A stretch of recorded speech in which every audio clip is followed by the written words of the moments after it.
So എന്തിനാണ് നമ്മൾ DHCP use ചെയ്യുന്നത്? ഡൈനാമിക്കലി IP അഡ്രസ്സസ് അസൈൻ ചെയ്യാനായിട്ട്. എന്താണ് IP അഡ്രസ് എന്ന് പറഞ്ഞാൽ? It can be defined as a unique numeric identifier or address that is assigned to each computer operating in a TCP/IP based network. ഒരു TCP/IP based നെറ്റ്വർക്കിലുള്ള ഓരോ സിസ്റ്റത്തിനും assign ചെയ്ത് കൊടുക്കുന്ന ഒരു unique അഡ്രസ്സിനെയാണ് നമ്മൾ IP address, internet protocol address എന്ന് വിളിക്കുന്നത്. So രണ്ട് തരത്തിൽ ഈ IP അഡ്രസ്സിനെ അസൈൻ ചെയ്യാമെന്ന് ഞാൻ പറഞ്ഞു. ഒന്ന് മാനുവലി അല്ലെങ്കിൽ സ്റ്റാറ്റിക്കലി, രണ്ടാമത്തത് ഡൈനാമിക്കലി. ഇനി ഡൈനാമിക്കലി ചെയ്യാനാണ് DHCP ഉപയോഗിക്കുന്നത്. ഇനി മാനുവലി അസൈൻ ചെയ്യുമ്പോൾ ഉണ്ടാകുന്ന പ്രശ്നം എന്താണ്? ഒരു തൗസൻഡ്സ് ഓഫ് കമ്പ്യൂട്ടേഴ്സ് ഉള്ള ഒരു കേസിലാണെങ്കിൽ മാനുവലി അസൈൻ ചെയ്യുന്നത് it would be a time consuming task അല്ലേ. അതുപോലെ തന്നെ ഡ്യൂപ്ലിക്കേഷൻ ഉണ്ടാകാനുള്ള ചാൻസ് ഉണ്ട്. Increase the risk of duplicating IP address assignments. അതുപോലെ തന്നെ ഇൻകറക്റ്റ് ആയിട്ടുള്ള സബ്നെറ്റ് മാസ്കുകൾ കോൺഫിഗർ ചെയ്യുക, അങ്ങനെയുള്ള അതുപോലെ കോൺഫിഗറേഷൻ പാരാമീറ്റേഴ്സൊക്കെ ഇൻകറക്റ്റ് ആവുക. അപ്പോൾ അങ്ങനെയുള്ള ഒത്തിരി ഡിസഡ്വാൻറ്റേജസ് മാനുവലായിട്ട് IP അഡ്രസ്സ് സെറ്റ് ചെയ്യുന്നതുകൊണ്ട് ഉണ്ടാകുന്നുണ്ട്. അവിടെയാണ് DHCPയുടെ ഇമ്പോർട്ടൻസ് എന്ന് പറയുന്നത്. This where the dynamic host configuration protocol becomes important. So the dynamic host configuration protocol is a service that does the above mentioned tasks for administrators, thereby simplifying the administration of IP addressing in TCP/IP based networks. അപ്പോൾ ഈ configurations എന്നൊക്കെ പറയുന്നത്, ഈ configuration ചെയ്യുന്നതെന്ന് പറയുന്നത് DHCPക്ക് മുമ്പ് മാനുവലായിട്ടാണ് ചെയ്തുകൊണ്ടിരുന്നത്.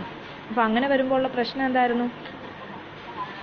ഒത്തിരി കമ്പ്യൂട്ടേഴ്സ് ഉണ്ടെങ്കിൽ അസൈൻ ചെയ്യുന്ന IP അഡ്രസ്സസ് യുണീക്ക് ആവാതെ വരും. അങ്ങനെ ആവാതെ വന്നു കഴിഞ്ഞാൽ കമ്മ്യൂണിക്കേഷൻ നടത്താനായിട്ട് പറ്റില്ല. So in a TCP/IP based network, to uniquely identify computers on the network, each computer must have a unique IP address. അപ്പോൾ ഒരു TCP/IP നെറ്റ്വർക്കിൽ കമ്മ്യൂണിക്കേറ്റ് ചെയ്യണമെങ്കിൽ അതിൽ ഓരോ കമ്പ്യൂട്ടേഴ്സിനും ഒരു യുണീക്ക് IP അഡ്രസ്സ് ഉണ്ടായിരിക്കണം. Then to communicate on the internet and private TCP/IP network, all hosts defined on the network must have IP addresses. The 32-bit IP address defines a particular host on the network. Then we should only use manual address assignment under these circumstances.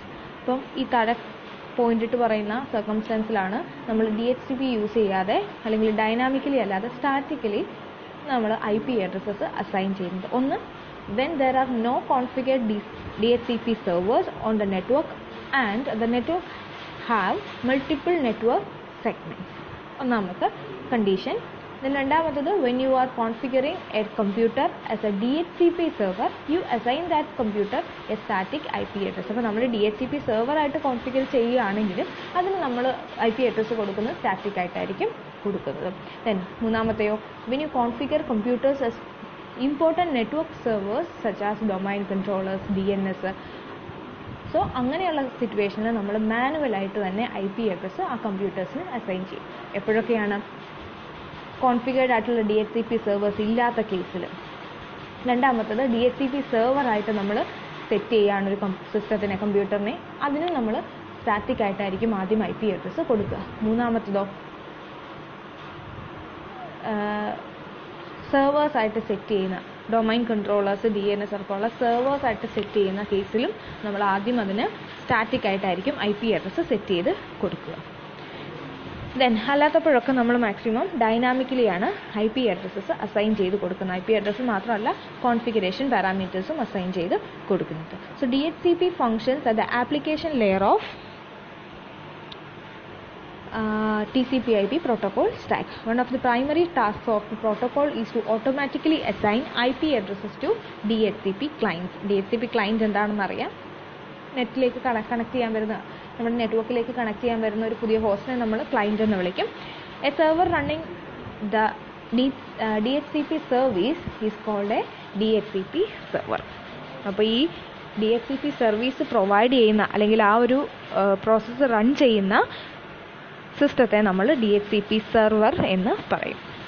The DHCP protocol automates the configuration of TCP/IP clients because IP addressing occurs through the system.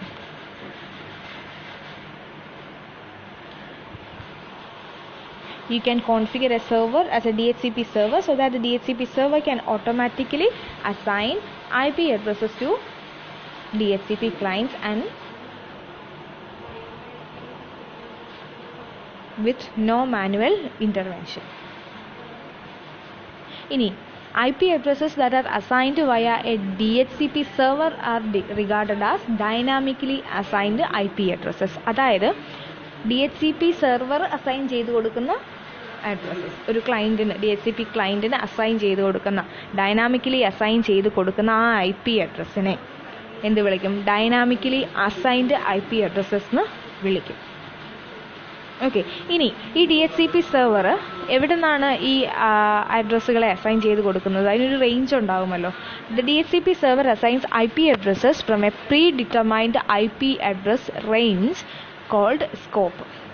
അതായത് എവിടം മുതൽ എവിടം വരെയുള്ള അഡ്രസ്സുകളാണ് assign ചെയ്ത് കൊടുക്കാൻ ഒരു സെർവറിന് പറ്റുന്നത്, ആ റേഞ്ചിനെയാണ് നമ്മൾ സ്കോപ്പ് എന്ന് വിളിക്കുന്നത്. ഓക്കെ, ഇപ്പോൾ 1 മുതൽ 100 വരെയുള്ള നമ്പേഴ്സിനെ യൂസ് ചെയ്യാൻ പറ്റുള്ളൂ എന്ന് പറയുന്നത് പോലെ തന്നെ ഒരു സ്റ്റാർട്ടിംഗ് റേഞ്ച് ദെൻ എൻഡ് ഉണ്ടാവും. അതിനിടയ്ക്കുള്ള IP അഡ്രസ്സുകളെ ആയിരിക്കും ഒരു DHCP സെർവറിന് അസൈൻ ചെയ്ത് കൊടുക്കാൻ പറ്റുന്നത്. സോ ആ ഒരു റേഞ്ചിനെയാണ് നമ്മൾ സ്കോപ്പ് എന്ന് വിളിക്കുന്നത്. ഇനി DHCPയുടെ സെർവറിൻ്റെ ഫങ്ഷൻസ് താഴെ പറഞ്ഞിട്ടുണ്ട്. The functions of the DHCP server are outlined below. Dynamically assign, ഒന്നാമത്തത് dynamically assign IP addresses to DHCP clients. Then രണ്ടാമത്തത് allocate the following TCP/IP configuration information to DHCP clients. ഒന്നാമത്തത് എന്തായിരുന്നു? IP അഡ്രസ്സ് അസൈൻ ചെയ്യുക. രണ്ടാമത്തത് configuration ഇൻഫർമേഷനെ allocate ചെയ്യുക. ആ configuration ഇൻഫർമേഷനകത്ത് എന്തൊക്കെ ഉണ്ടാവും നമ്മൾ ഓൾറെഡി കണ്ടതാണ് മുമ്പത്തെ വീഡിയോയിൽ. എന്തൊക്കെയാണ്?